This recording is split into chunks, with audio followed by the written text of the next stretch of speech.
రాజ్యము అధికారం కలిగిన వాడు, అందరికీ ప్రభువుగా ఉన్న కొరకే స్తోత్రాలు. నాయనా ప్రభువా, సృష్టి యావత్తును నీ స్వాధీనంలో ఉంచుకున్నారు. నువ్వు సెలవిస్తే తుఫాను పుట్టింది, నువ్వు ఆజ్ఞ ఇస్తే తుఫాను ఆగిపోయింది.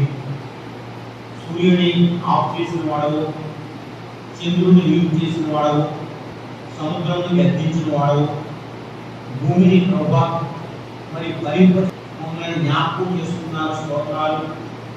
ఒకప్పుడు మేము నేను ఎరగిన వారు, మా ఇష్టానుసారమైనటువంటి జీవితాలు జీవించిన వారు.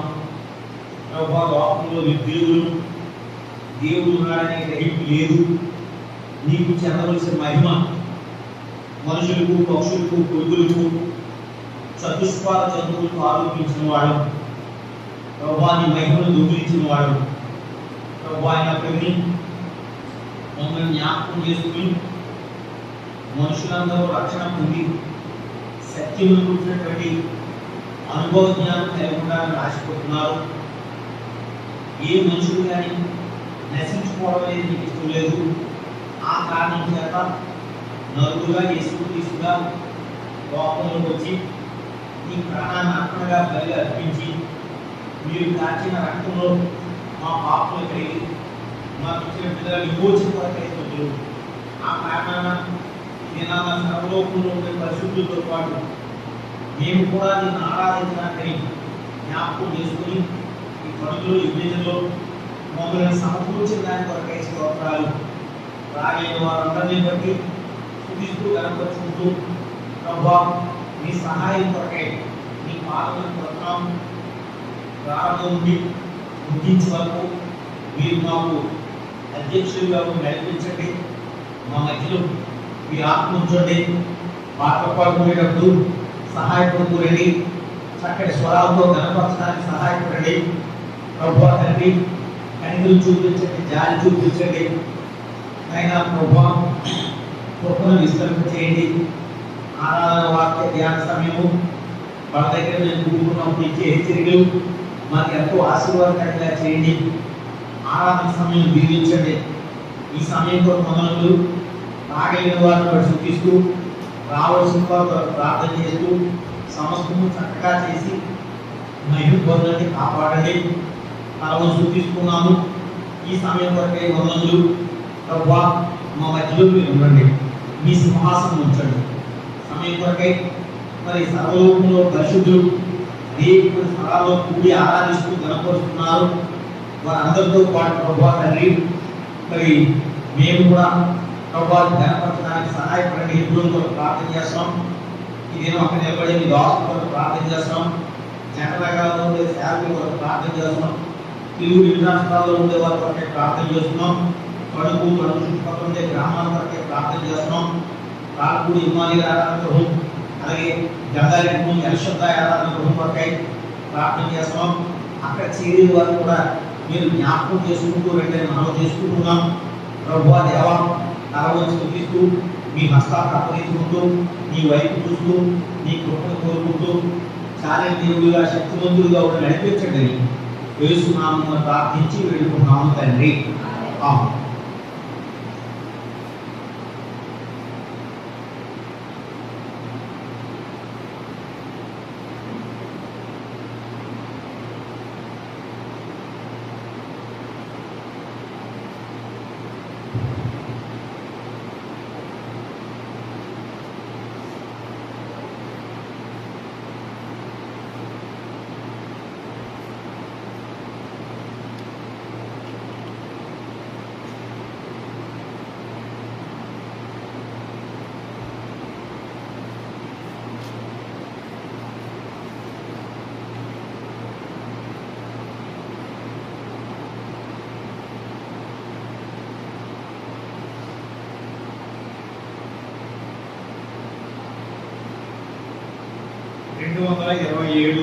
పాట సంఖ్య 227.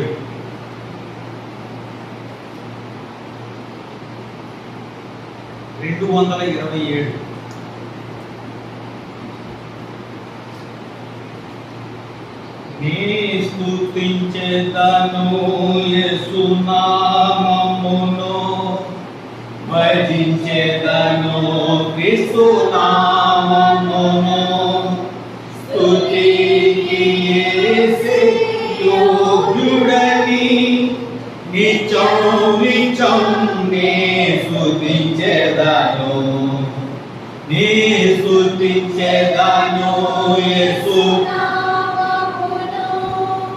భజించెదను క్రీస్తు నామమును స్తుతికి యేసే యోగ్యుడని నిత్యం నిత్యం నే స్తుతించెదను ఆ ప్రభు కృప ప్రేమ కనికరములు వర్ణింపయవారికి తరమౌనా ఆ ప్రభు కృప ప్రేమ కనికరములు వర్ణింపయవారికి తరమౌనా పాపిని రక్షించుటకై చూపెను ప్రేమన పారముగా పాపిని నన్ను రక్షించుటకై చూపెను ప్రేమన పారముగా నే స్తుతించెదను యేసు నామమును భజించెదను క్రీస్తు నామమును స్తుతికి యేసే యోగ్యుడని నిత్యము నిత్యము స్తుతించెదను పాపములన్నీయు బాపుటకై శాపములన్నీయు బాపుటకై పాపములన్నీయు బాపుటకై శాపములన్నీయు బాపుటకై ఏ పాపమెరుగని పాపవరుడు తాపగ్రహీయై చావెను ఏ పాపమెరుగని పాపవరుడు శాపగ్రహీయై చావెను స్తుతించెదను యేసు నామమును భజించెదను క్రీస్తు నామమును స్తుతికి యేసే యోగ్యుడని నిత్యం నిత్యం నే స్తుతించెదను శోధన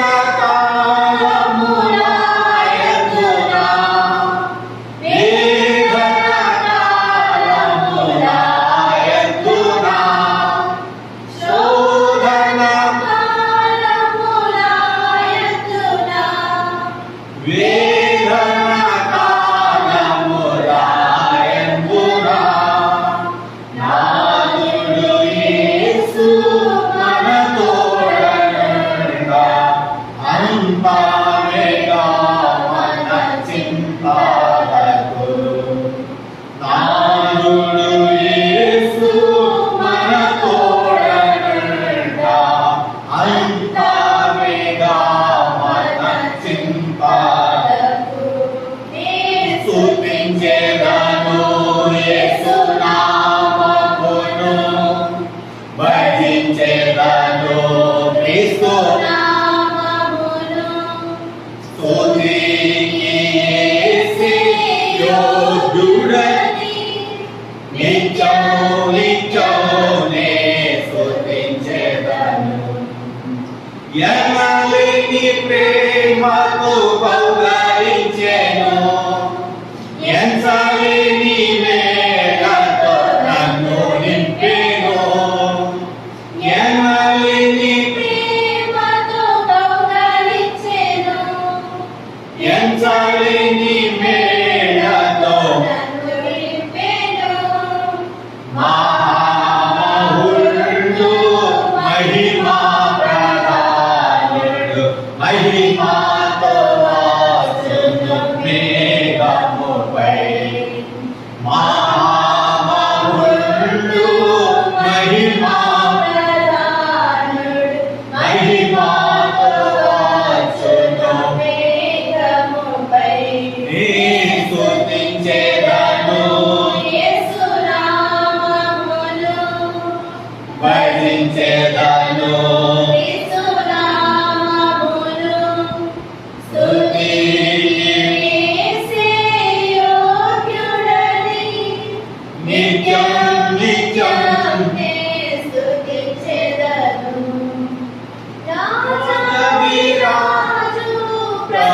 యేసే దేవాది దేవుడు మన యేసే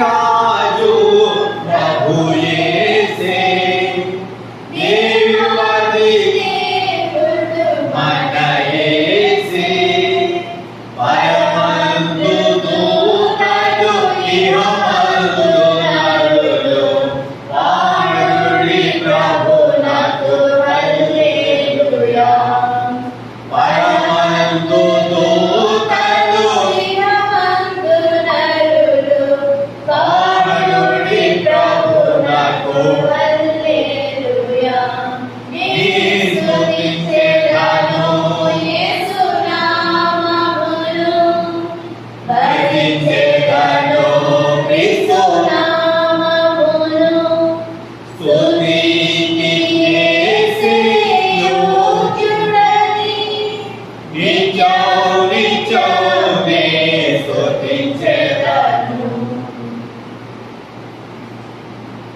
పాట సంఖ్య 224 222 ఆ పుస్తకం 222 224 ఓ జగద్రక్షక విశ్వవిధాత రక్షణను సహితివి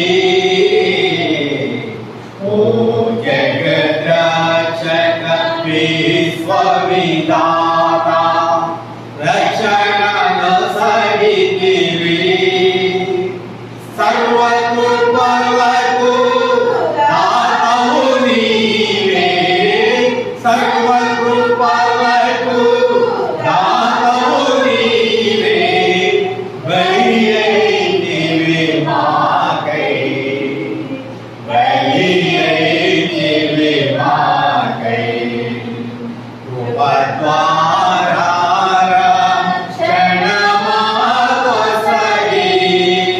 విశ్వాసము ద్వారానే కృప ద్వారా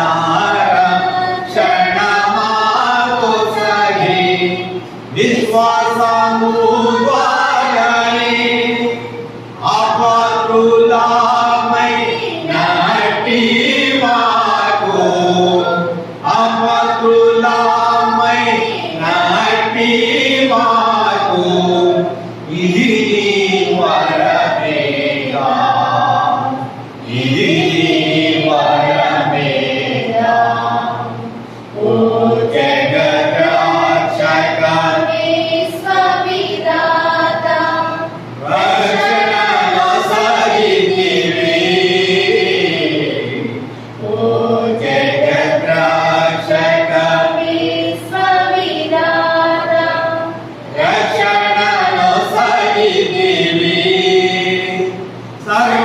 సర్వకృపలకు దాతవు నీవే సర్వకృపలకు దాతవు నీవే బలి అయితివి మాకై బలి అయితివి మాకై పాపములో మేము మరణించినప్పుడు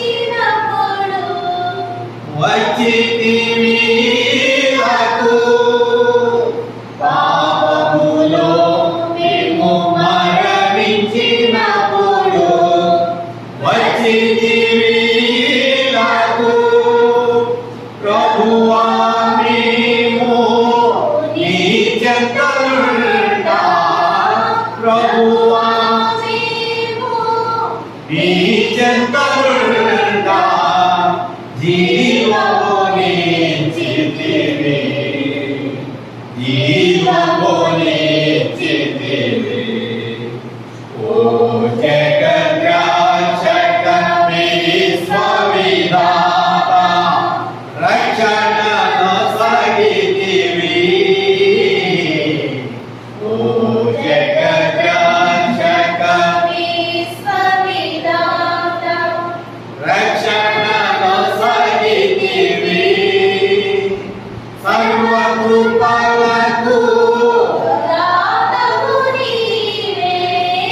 సర్వకృపలకు దాతవు నీవే, బలి అయితివి మాకై, బలి అయితివి మాకై. పాప భయముచే పడి చెడియున్నా, పాప భయముచే పడి చెడియున్నా, మమ్మును గాంచితివి. పాప భయముచే పడి చెడియున్నా, మమ్మును గాంచితివి. కృప ద్వారానే మమ్మును పిలచి, కృప ద్వారానే మమ్మును పిలచి, శాంతిని వసగితివి, శాంతిని వసగితివి. ఓ జగద్రక్షక విశ్వవిధాత, రక్షణను సగితివి. ఓ జగద్రక్షక విశ్వవిధాత, రక్షణను సగితివి. సర్వకృపలకు దాతవు నీవే, సర్వకృపలకు దాతవు నీవే, బలి అయితివి మాకై, బలి అయితివి మాకై. రక్షణ సందేశమును ప్రభువా ప్రచురము చేసితివి. రక్షణ సందేశమును ప్రభువా ప్రచురము చేసితివి. దయముగా విశ్వాసించిన మాకు, దయముగా విశ్వాసించిన మాకు, ఆత్మను సగితివి, ఆత్మను సగితివి. ఓ జగద్రక్షక విశ్వవిధాత, రక్షణను సగితివి. ఓ రక్షక విశ్వవిధాత, రక్షణను సగితివి. సర్వకృపలకు దాతవు నీవే, సర్వకృపలకు దాతవు నీవే. బలి అయితివి మాకై, బలి అయితివి మాకై. మరుగైన మాటిని అజ్ఞానులకు మరుగైనవి, మరుగైన మాటిని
విజయముల సహితివి విజయముల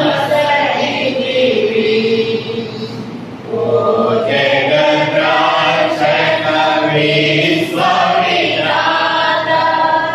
రక్షణల సహితివి ఓ జగద్రక్షక విశ్వవిధాత రక్షణ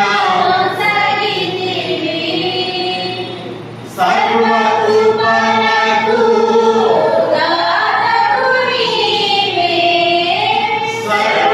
సర్వకృపలకు బలి అయితివి మాకై బలి అయితివి మాకై. పాట సంఖ్య 210 208 210 208.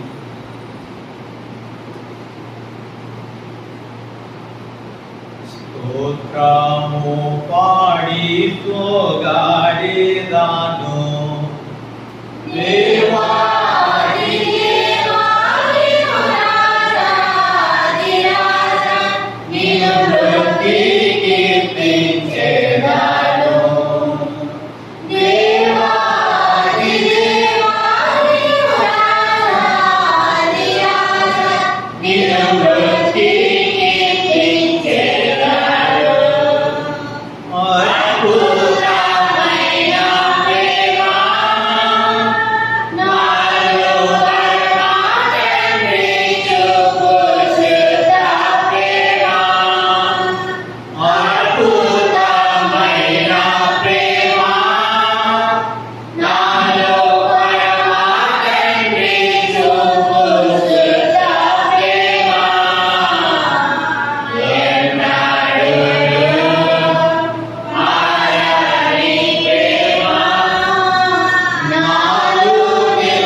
Dios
228, 228, 226, 226, 228, 226 మాట పాడుకుని ఆరాధన కొరకైన వాటిని చదువుకుంటాం. 228 పాడేద దేవాని కృపల నూతన గీతములను స్తోత్రము చెల్లింతును. స్తుతి స్తోత్రము చెల్లింతును. పాడేద దేవాని కృపలను నూతన గీతములను స్తోత్రము చెల్లింతును. స్తుతి స్తోత్రము చెల్లింతును. భూమి పునాదులు వేయకముందే యేసులో చేసితివి. భూమి పునాదులు వేయకముందే యేసులో చేసితివి. ప్రేమ పునాదులు వేసితివి. దీనుని బ్రోచితివి. దీనుని బ్రోచితివి. పాడెద దేవాని కృపలను నూతన గీతములను స్తోత్రము చెల్లింతును. స్తుతి స్తోత్రము చెల్లింతును. ప్రమిమల రక్తము కలువరి శిలువను పలులకు నీచితివి. ప్రమిమల రక్తము కలువరి శిలువను పలులకు నీచితివి. ప్రేమ కృపా మహదైశ్వర్యములతో పాపము తుడిచితివి. నా పాపము తుడిచితివి. పాడెద దేవాని కృపలను నూతన గీతములను స్తోత్రము చెల్లింతును. స్తుతి స్తోత్రము చెల్లింతును. పాపము శాపము నరకపు వేదన మరి తొలగించితివి. పాపము శాపము నరకపు వేదన మరి తొలగించితివి.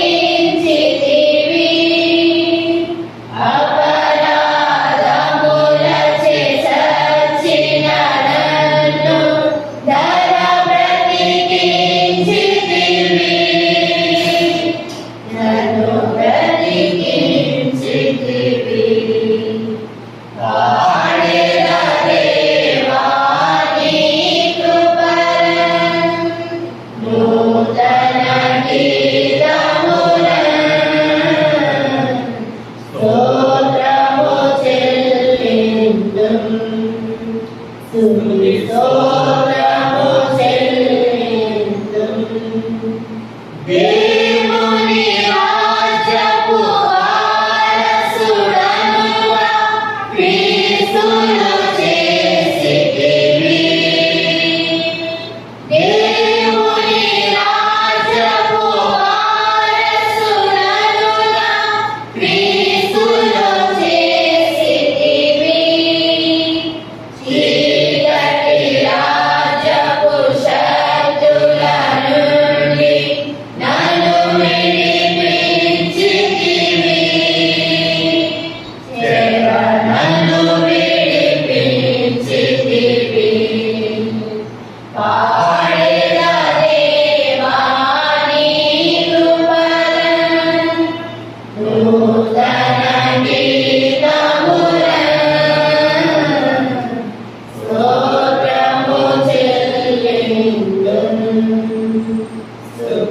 స్తోత్రము చెల్లింతును. ముద్రించితివి శుద్ధాత్మతోనను భద్రము చేసితివి. ముద్రించితివి శుద్ధాత్మతోనను భద్రము చేసితివి. సత్య స్వరూపా నిత్య నివాసి సోతుగా చేసితివి. నీ సోతుగా చేసితివి. పాడెదా దేవా నీ కృపలను, నూతన గీతములను. స్తోత్రము చెల్లింతును. స్తోత్రము చెల్లింతును. అన్యుడనై నిన్ను ఎరుగకయున్నను ధన్యుని చేసితివి. అన్యుడనై నిన్ను ఎరుగకయున్నను ధన్యుని చేసితివి. ప్రియపట్టణ పౌరుల సేవింపను వరములను సగితివి. కృపవరములను సగితివి. పాడెదా దేవా నీ కృపలను, నూతన గీతములను. స్తోత్రము చెల్లింతును. స్తోత్రము చెల్లింతును.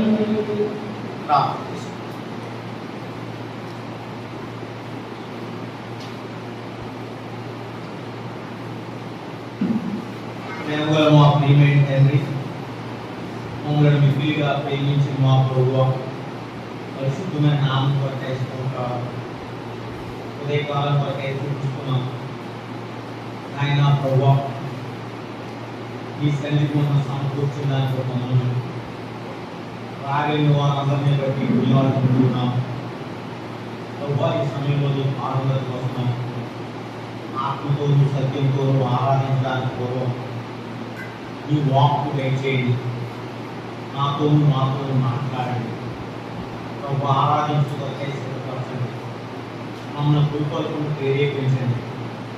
హృదయపూర్వకమైన ఆరాధన విశ్వాసం అర్పించడానికి సహాయపడుతుంది. సమయం కొరకై స్తోత్రాలు. రాగలిగిన వారిని బట్టి స్తుతిస్తూ, రావాల్సిన వారి కొరకై ఈ పాలన కోసం కొనపెట్టండి, కోరుకుంటండి, తీసుకుంటండి. ఎవరు నిర్లక్ష్యంగా అలక్ష్యంగా అశ్రద్ధగా ఉండకుండా ఒకలో జ్ఞాపకం తీసుకుంటూ రండి. మీ హస్తాలను అప్పగించుకుంటూ, మీ వైపు చూస్తూ, మీ పాదాలను చూస్తూ ఒకలో జ్ఞాపకం చేసుకుంటూ రండి. చూస్తున్నాం, ప్రార్థిస్తున్నాం తండ్రి.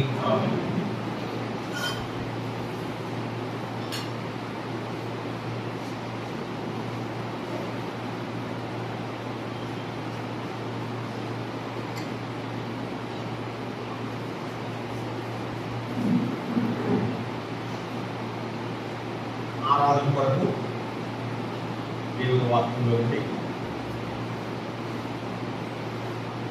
తీర్పుకు రాసిన పత్రిక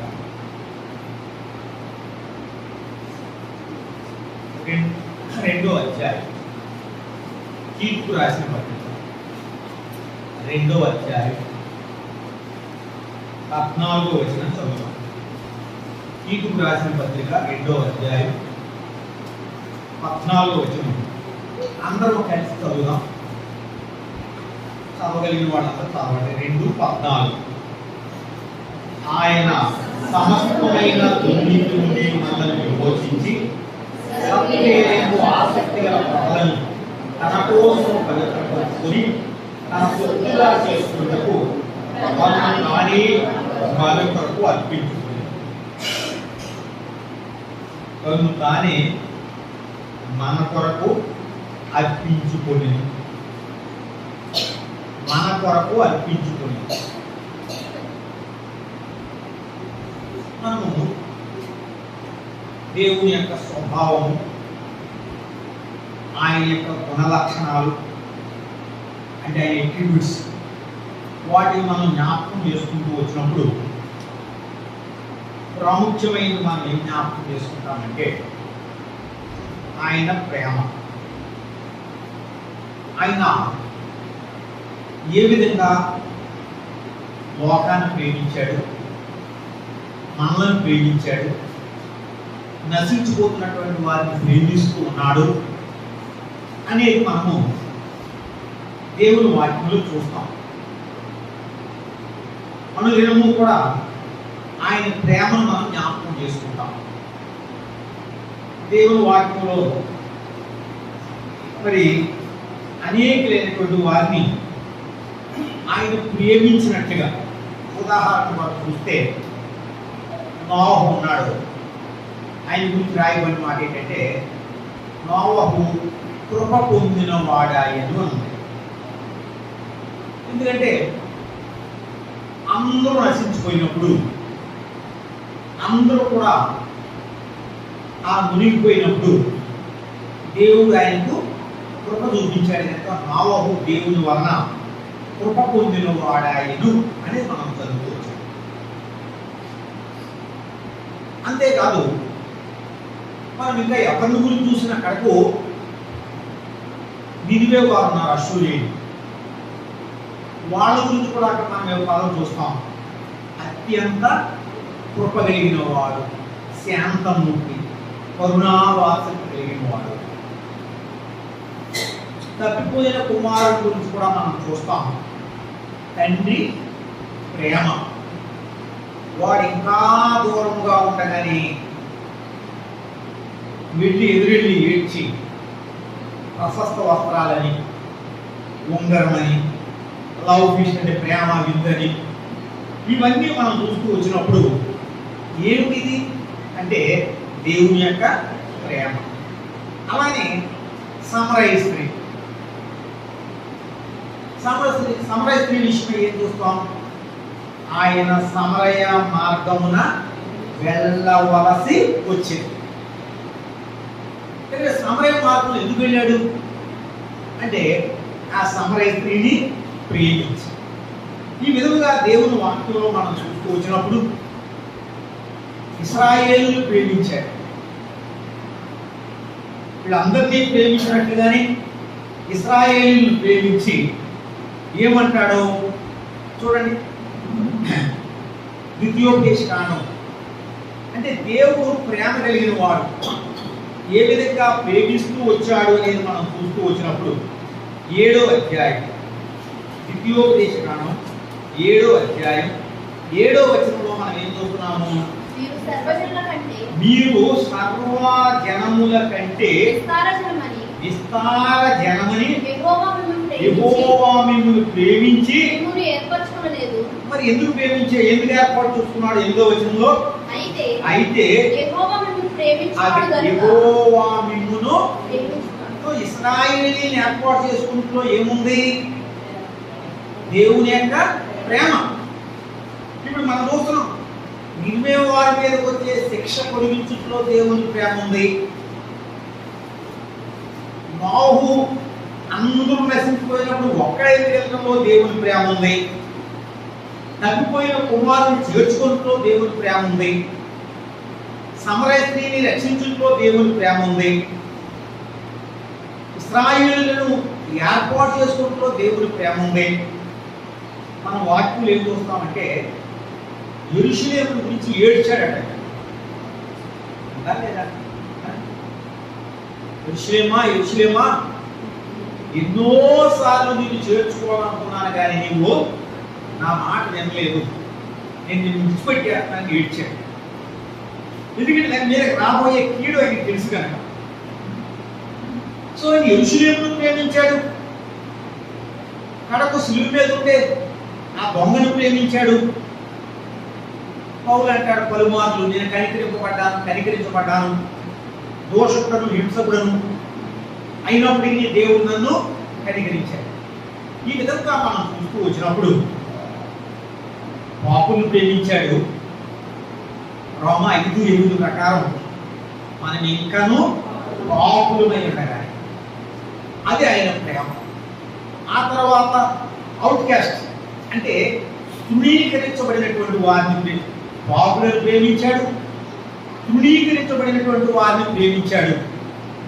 సమరయ స్త్రీ లాంటి వారిని, పాపాత్మురాలు లాంటి వారిని. లూకాసు 7:7 పాపాత్మురాలైన పేరు కూడా లేకుండా మా పేరే మరే కానీ. సో పాపులను ప్రేమించాడు, విసర్జించబడిన వారిని, తృణీకరించబడిన వారిని ప్రేమించాడు. నినివే ప్రేమించడంలో ఎవరైతే అవిధేయులుగా తిరుగుబాటు చేసేవాడుగా రెబెలియన్ అటువంటి వారిని కూడా ప్రేమించాడు అని మనం చూస్తున్నాం. సో దేవుని ప్రేమ ఈ విధంగా వెల్లడిపరచబడుతూ వచ్చింది. అనేకుల పక్షముగా, అనేకుల కొరకై, ఇక్కడ దేవుణ్ణి ఎరగని వారి కొరకై, తృణీకరించే వారి కొరకై, పాపులైనటువంటి వారి కొరకై, విసర్జింపబడినటువంటి వారి కొరకై దేవుని ప్రేమ వెల్లడిపరచబడుతూ వచ్చింది. ఇప్పుడు మనము తీర్పుకు రాసిన పత్రిక 2వ అధ్యాయం 14వ వచనంలో ఆయన ప్రేమను ఏ విధంగా చూస్తున్నామంటే, అనేకులను పాపులను ప్రేమించిన దేవుడు, అవుట్కాస్టెడ్ పీపుల్ని ప్రేమించిన దేవుడు, మరి తిరుగుబాటు చేసేటువంటి వారిని అవిధేయులను ప్రేమించినటువంటి దేవుడు. ఈనాడు లోకాన్ని, మిమ్మల్ని, నన్ను ఆయన ఏ విధంగా ప్రేమించాడని మనం చూస్తున్నామంటే, ఆ 2వ అధ్యాయంలో తీర్పుకు రాసిన పత్రిక 14వ వచనం ఆఖరు భాగంలో తను తానే మన కొరకు అర్పించుకొనెను. కనుక who gave himself for hours, ఆయన మన కొరకై తను తానే, హూ గేవ్ హిమ్సెల్ఫ్, ఆయనే అర్పించుకున్నాడు. ఇందులో ఏముంది? దేవుని ప్రేమ. తాను అర్పణగా బలిగా అర్పించుకున్నట్లు దేవుని ప్రేమ మనకు వాక్యంలో చూస్తాము. ఇది వాలంటరీ అంటే ఇష్టపూర్వకంగా, బలవంతంగా కాదు. ఎవరు ఆయన ప్రాణాన్ని తీసుకోలేదు. ఆయన వాలంటరీగా, ఇష్టపూర్వకంగా ఆయన తన ప్రేమను మరి చూపించినట్లుగా మనం. అదే సమయంలో సాక్రిఫిషియల్ లవ్. ఎందుకు సాక్రిఫిషియల్ లవ్ అంటున్నాము? తను తానే అర్పించుకున్నాడు కనుక, తను తానే అర్పణగాను బలిగాను చేసుకున్నాడు కనుక ఆయన ప్రాణాన్ని పెట్టాడు. నేను నా ప్రాణాన్ని పెడుతున్నాను, ఎవ్వరూ నా ప్రాణాన్ని తీసుకోవట్లేదు. సో ఆయన ప్రేమ ఎంతటి ప్రేమ అంటే, ఇప్పుడు ఆ నోవహుని కానీ, నినివే వారిని కానీ, యెరూషలేముని కానీ, లేదు ఇంకెవరిని, ఇశ్రాయేలుని కానీ, వీళ్ళందరినీ ప్రేమించినటువంటి ప్రేమ కంటే కూడా అమితమైన ప్రేమ మన పక్షంగా చూపించాడు. మన కొరకై ఏ విధంగా అంటే ఏం చేశాడు? మనం ఎదుగు కదా, చూడండి యోహాను సువార్త 10వ అధ్యాయంలో ఏమంటాడు ఆయన? యోహాను సువార్త 10వ అధ్యాయం 11వ వచనం చదవండి. నేను గొర్రెలకు మంచి కాపరిని, మంచి కాపరి గొర్రెల కొరకు తన ప్రాణము పెట్టును అని చెప్తూ 18వ వచనం, ఎవడును నా ప్రాణము తీసుకొనడు, నా అంతట నేనే దాన్ని పెట్టుతున్నాను, దానిని పెట్టుటకు అధికారం కాదు, దాన్ని తీసుకొను అని విధముగా. ఇప్పుడు మనం ఈ ప్రేమ గురించి ఏం చెప్పుకుంటామంటే, అది వాలంటరీగా ఇచ్చిన ప్రాణం మాత్రమే కాకుండా సాక్రిఫిషియల్ అంటే సమర్పణతో కూడినటువంటి ప్రేమ, త్యాగంతో కూడినటువంటి ప్రేమ.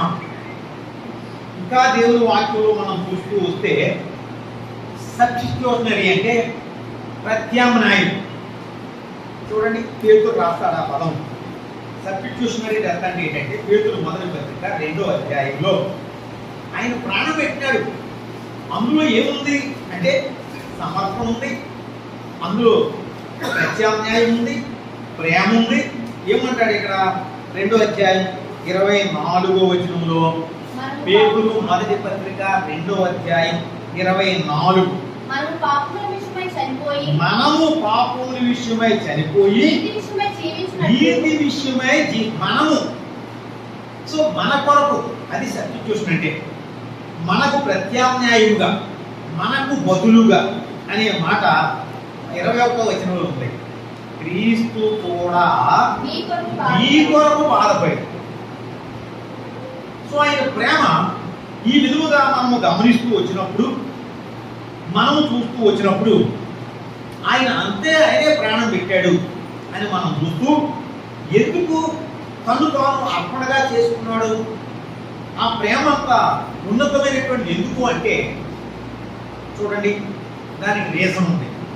ఏమిటి ఆ రీజను అని అంటే గలతీ పత్రిక 1వ అధ్యాయం, గలతీయులకు రాసిన పత్రిక 1వ అధ్యాయం 4వ వచనం చదవండి. గలతీయులకు రాసిన పత్రిక 1వ అధ్యాయం.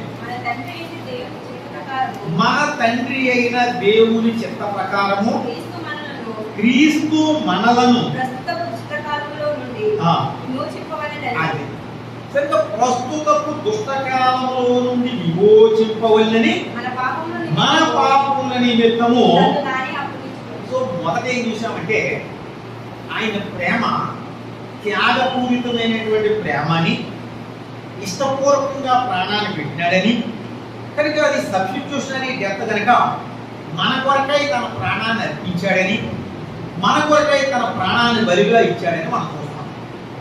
ఇప్పుడు రెండో మాటలోకి వచ్చేటప్పటికి ఇక్కడ మనం ఏం చూస్తున్నామయ్య అంటే, ఎందుకు ఆయన ప్రాణాన్ని ఈ విధంగా సమర్పణతో, త్యాగంతో ఎందుకు ప్రాణం పెట్టాడు? నిజమే, గొప్ప ప్రేమ, ఉన్నతమైన ప్రేమ, త్యాగపూరితమైనటువంటి ప్రేమ, ఇష్టపూర్వకమైనటువంటి ప్రేమ, ప్రత్యామ్నాయం చూపించిన ప్రేమ. ఎందుకు అంటే ఇక్కడ ఏం రాస్తున్నాడు ఈయన? మనలను ప్రస్తుతపు దుష్టకాలంలో నుండి విమోచింపవలెనని. జాగ్రత్తగా వినండి ఆ మాట. మనలను ప్రస్తుతపు దుష్టకాలంలో నుండి విమోచింపవలెనని. సో మన దుష్టత్వం నుండి, చెడుగు నుండి, పాపము నుండి, అపవిత్రత నుండి, ఈ లోక మాల్యము నుండి, పాపము నుండి, సాతాను నుండి, మరణము నుండి మనకి ఏం కావాలి? విమోచన అంటే విడుదల అనేటువంటి కావాలి. విమోచన అంటే అర్థం ఏంటంటే, విమోచన అంటే పర్చేజ్. అంటే పర్చేజింగ్ అంటే ఏంటి? కొనడం. సో మనల్ని కొన్నాడు దేవుని వాక్య ప్రకారం. మీరు విలువ పెట్టి కొనబడి ఆయన మనల్ని కొన్నాడు. ఇంకా అర్థం అవ్వాలంటే బైబ్యాక్ అంటారు. కొనడం అంటే ఒక అర్థం ఉంది, బైబ్యాక్ అంటే ఏంటి? తిరిగి కొనడం. అంటే తిరిగి కొనడం అంటే అర్థం ఏంటంటే, మనం ఆయన వారమే కానీ తగ్గిపోయాం, సాతానుకు బానిసలమయ్యాం, పాపానికి బానిసలమయ్యాం. సో మనం సాతాను యొక్క అధికారంలో ఉంటూ వచ్చాం. మన వాక్యంలో చూస్తాం ఏమనంటే, సాతాను తన ఇష్టము చొప్పున చెరపట్టిన వీరు అని 2 తిమోతి 2:24లో ఉంది. అలాగే అపోస్తలుల కార్యంలో మనం ఏం చూస్తామంటే, పౌలుతో మాట్లాడుతూ వారిని సాతాను యొక్క అధికారంలో నుండి వెలుపలకి తీసుకుని రావాలి అంటారు. సో మనము ఇప్పుడు విమోచన అంటే అర్థం ఏంటంటే, దేని నుండి విమోచించాడు, ఎందుకు విమోచించాడు అని అంటే, ఇప్పుడు మనం చూసేది ఏంటంటే బైబ్యాక్ అంటే అర్థం ఏంటంటే తిరిగి కొన్నాడు, తిరిగి సంపాదించుకున్నాడు. ఆయన వారమే కానీ కోల్పోయాం కనుక ఆయన ఇప్పుడు మరలా చూడండి. రోమిలకు రాసిన పత్రికలో మనం ఏం చూస్తాము? 6వ అధ్యాయంలో, రోమిలకు రాసిన పత్రిక 6వ అధ్యాయం 6వ వచనంలో మనం ఏం చూస్తామంటే, ఏమనగా సో మనము ఎవరమండి? ఆయన విమోచించడానికి, విడుదల చేయడానికి గల కారణం ఏంటంటే, మనము పాపమునకు, పాపానికి దాసులు. పాపం చేయు ప్రతి వాడు పాపానికి దాసుడు అనే మాట మనం చూస్తున్నాం.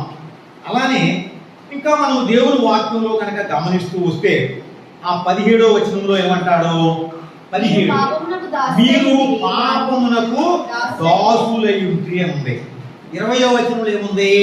మీరు పాపమునకు దాసులై ఉన్నప్పుడు అని ఉంది.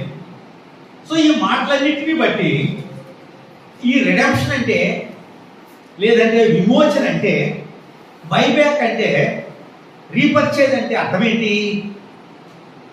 ఆ సాతానుకు చెల్లించవలసినటువంటి క్రయము చెల్లించి దేవునికి కోపాన్ని చల్లార్చడానికి చెల్లించవలసినటువంటి, ఎందుకంటే మనం అమ్మబడినటువంటి వారంగా ఉంటుండగా, మనం పాపములకు అమ్మబడినటువంటి వారంగా ఉంటుండగా, ఆయన పాపానికి చెల్లించి క్రయము చెల్లించి ఆయన ఏం చేశాడంట? తిరిగి మనలను కొన్నాడు. తిరిగి మనలను కొన్నాడు కనుకనే ఇప్పుడు అక్కడ ఏం చదువుతున్నాం మనము? గలతీ పత్రిక 1వ అధ్యాయంలో ప్రస్తుతపు దుష్టకాలముల నుండి మనలను విమోచించాలని కోరి, ప్రస్తుతపు దుష్టకాలముల నుండి విమోచించాలని, మనలను విముక్తులుగా చేయాలని, సెట్ ఫ్రీ అంటే ఫ్రీగా మనల్ని బంధకాల నుండి తప్పించాలని, విడిపించాలని, ఆయన యొక్క సాతాను యొక్క పాపం యొక్క బలము నుండి, దాని శక్తి నుండి, దాని అధికారం నుండి, పాపానికి ఎంతో అధికారం ఉంది. మనం విడుదల పొందలేము, ప్రయత్నాల వల్ల విడుదల పొందలేము. కనుక పాపం నుండి విడిపించే దాని కొరకై పూర్తిగా క్రయం చెల్లించాడు. పేతురు దాన్ని చాలా చక్కగా వివరించాడు. ఏమని? మీరు వెండి బంగారముల వంటి క్షయ వస్తువుల చేత మీరు విమోచించబడలేదు కానీ, పేతురు మొదటి పత్రిక 1వ అధ్యాయం 18వ వచనంలో చూస్తే, పేతురు మొదటి పత్రిక 1వ అధ్యాయం పితృపారంపర్యమైన వ్యర్థ ప్రవర్తనను విడిచిపెట్టినట్లుగా వెండి బంగారముల వంటి క్షయ వస్తువుల చేత విమోచింపబడలేదు. ఏ ప్రైస్ చెల్లించాడు? ఎటువంటి క్రయం చెల్లించాడు? ఇక్కడ రాస్తాడు. డబ్బులు కాదు, వెండి బంగారాలు కాదు, ఆస్తిపాస్తులు కాదంటూ రాస్తూ 19 అమూల్యమైన రక్తము చేత అనగా నిర్దోషమును నిష్కళంకమునగు గొర్రె పిల్ల వంటి క్రీస్తు రక్తము చేత విమోచింపబడుతుంది. ఇప్పుడు మనం మొట్టమొదటి ఏం చదివామంటే, తను తానే అర్పణగాను బలిగాను అర్పించుకున్నాడు. ఇది సాక్రిఫిషియల్ లవ్, ఇది వాలంటరీ లవ్, ఇది సబ్స్టిట్యూషనరీ డెత్ అని చూసాం. కనుక తాను తానే ఇష్టపూర్వకంగా ప్రాణాన్ని పెట్టాడు అనేటువంటి మాట మనం చూసాం. రెండో భాగంలో మనం ఏం చూస్తున్నామంటే, ఎందుకు ఆయన ప్రాణం పెట్టాడు అంటే మనల్ని విమోచించే దాని కొరకే. మనం వాక్యంలో చూస్తాం. ఎఫెసీ 1:7 చదవండి. ఎఫెసీ 1:7 దేవుని కృపా మహదైశ్వర్యమును బట్టి ఆ ప్రీమియం